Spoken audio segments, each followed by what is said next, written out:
Hi last watchers, I'm suffering with a bit of a head cold and a sore throat, so I will do my best to get through this review before I lose my voice. I have a new watch to share with you which comes courtesy of Canada-based Sovrygn watches. This is the Calendar Panda, one of 6 variants from their inaugural calendar collection, which includes the eye-catching aqua blue and a more subtle white, both with matte dials. There's also a daring sunburst rose wine. The variants are available in a pre-selected choice of case finishes that include a bare metal 316 all stainless steel, PVD rose gold, or an all black DLC midnight edition, all of which come with a matching bracelet or leather strap if you prefer. At first glance the calendar may look like a stereotypical chronograph, but as the name would suggest, the complications on display provide the day, date and month, as well as including a power reserve and a 24-hour timer. There are no speed timer capabilities here.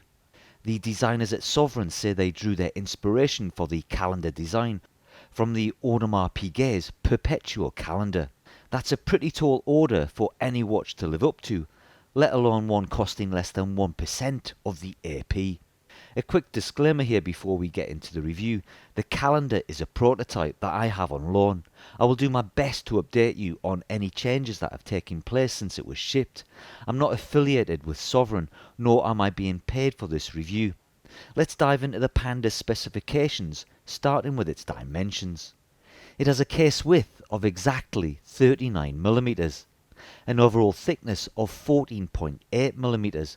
I'm told the final production models will have a case thickness, excluding the crystal, of 12.6mm.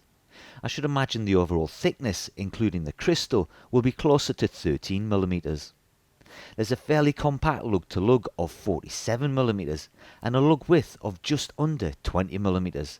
Size for my 7-inch wrist and -4 links, the bracelet weighs in at 155.6 grams, fairly standard for a solid sports watch. The all 316L stainless steel case of the calendar is a bold angular design clearly inspired by the AP, albeit an AP on steroids that has spent some time at the gym. It has strong lines that divide a multitude of fine brush surfaces that alternate between horizontal, vertical and circular strokes. The chiseled shoulders of the lugs would appear to emerge from within the case. They do. I notice some irregular gaps between the case and the lugs, which would be near on impossible to machine with a single piece of metal. This is something I inquired about with the brand, and they were happy enough to confirm that the lugs are indeed separate from the case. They even provided an illustration showing how the lugs are fitted, being screwed onto the interior of the case. It's a modular design that has more in common with the Casio Oak G-Shock kits than with your standard tool watch. The left-hand side of the case plays host to an engraved Sovrygn name, which is favoured equally by both luxury and affordable brands. I'm not a fan. The case has so much going on that the branding seems like an overindulgence that I could live without. I understand there are plans to remove it. That would be my preferred choice. Feel free to let me know in the comments whether it should stay or go. The right hand side of the case is home to a 5mm screw down crown, which is woefully small for a watch of these proportions. It will be binned and replaced with a far more favourable 7mm crown that will retain its engraved Sovrygn logo. The crown is joined at the 1 o'clock position by a polished pusher used for adjusting the month display of the 3 o'clock subdial. The well-proportioned polished bezel contrasts well with the brushing of the case and frames an unobtrusive double-dome sapphire crystal which has 3 layers of anti-reflective coating on its interior. Protected under the sapphire dome is a textured matte white dial. It's by no means a snowflake finish, but adds depth and character to the landscape. There's a fitted chapter ring with red and black hash marks for the seconds, and black framed raised batons for the hour markers that help elevate and define them from the dial. The batons are filled with BGW9 lume. There's a 40-hour power indicator at the 12 o'clock position, a black gauge with a red stick pointer. Handy for those that like to know how much juice there is in their time teller if it's been sat idle, or if you've ever wanted to know how many wines it takes to fully power up your watch. It took 30 strokes of the crown to charge the calendar. Below the indicator and above the pinion is an unobtrusive Sovrygn logo and name. There are two black subdials at the 3 and 9 o'clock positions, decorated with ever-decreasing concentric circles. They are both fitted with a small brushed metal stick hand and white printed text. The 9 o'clock subdial displays the day of the week, and the 3 o'clock subdial every second month, starting at February through to December. The largest register on the dial sits above the 6 o'clock position, a 24-hour indicator, a white ring with black Arabics depicting the even numbers and hash markers for the odds. At its centre is a red stick hand. Above this, printed in black, we have the watch's calendar designation.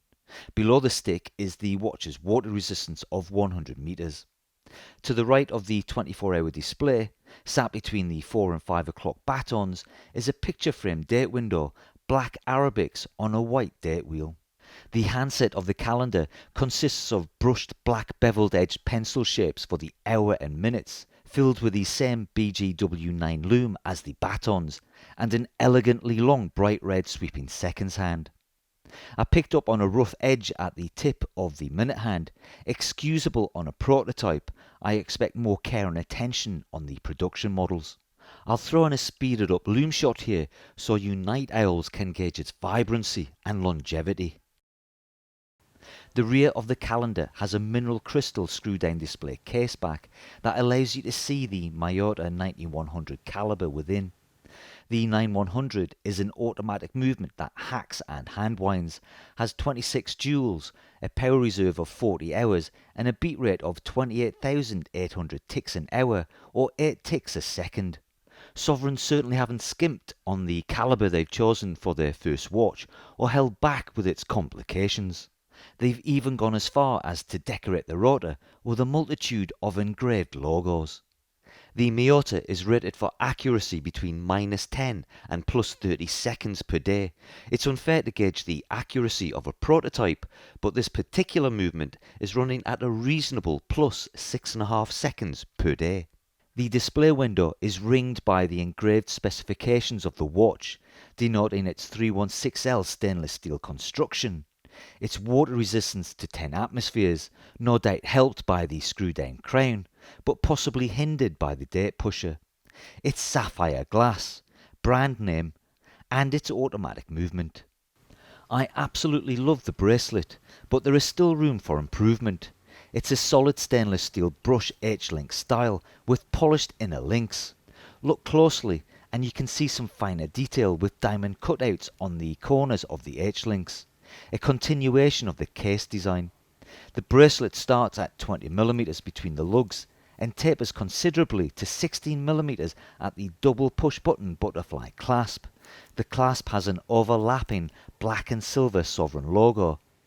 The bracelet's solid end links have bolt action spring bars for quick release, and the links are fitted with screw pins that I initially thought were push pins, courtesy of the arrows on their rear. You should also note there's a complete lack of micro adjustment and no half links. Being a bracelet fan, I would have given this one top marks had it not been for its rigidity. The female end links are held back by a lack of flex, which exaggerate the watch's lug-to-lug length and wearability on smaller wrists. Again, I believe this will be remedied on the production models. Even with these issues, I was lucky enough to get a comfortable fit. I can feel the weight of the case, but it's well balanced and not top heavy. The lug design also helped the case to disappear on my 7-inch wrist, and even with a lack of articulation, the bracelet does an admirable job. The planned alterations to the case and bracelet should make it far more accommodating for those with smaller wrists. Depending on stretch goals at launch, the calendar may come with a free leather strap. Sovrygn sent me one of their prototypes that came fitted with a rather clever deploying clasp that hides the tail of the strap. Strangely, it also came fitted with two completely unnecessary leather keepers. That might have needed some explanation had I not seen the extra tang and buckle. I guess you decide how you would like to wear your leather strap and fit it accordingly.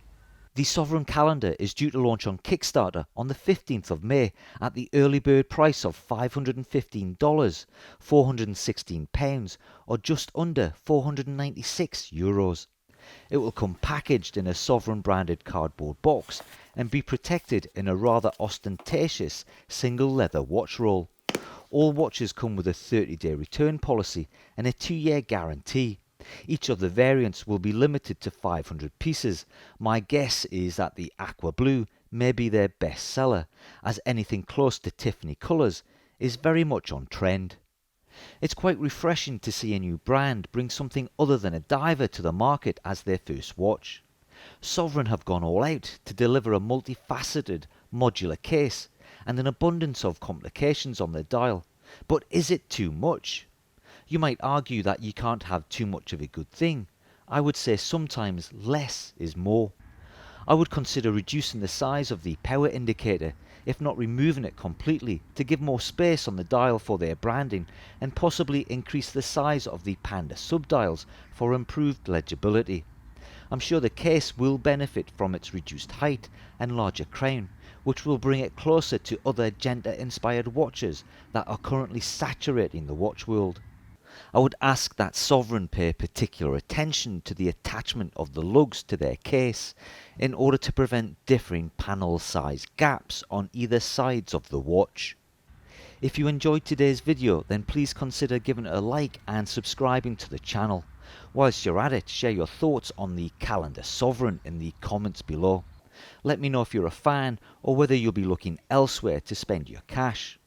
For those that are interested, I'll add a link to the Sovrygn website in the video description below, where you can register your interest. I'll also add a link to their Kickstarter page for when the campaign goes live. Thanks for watching, and I'll see you all in the next video.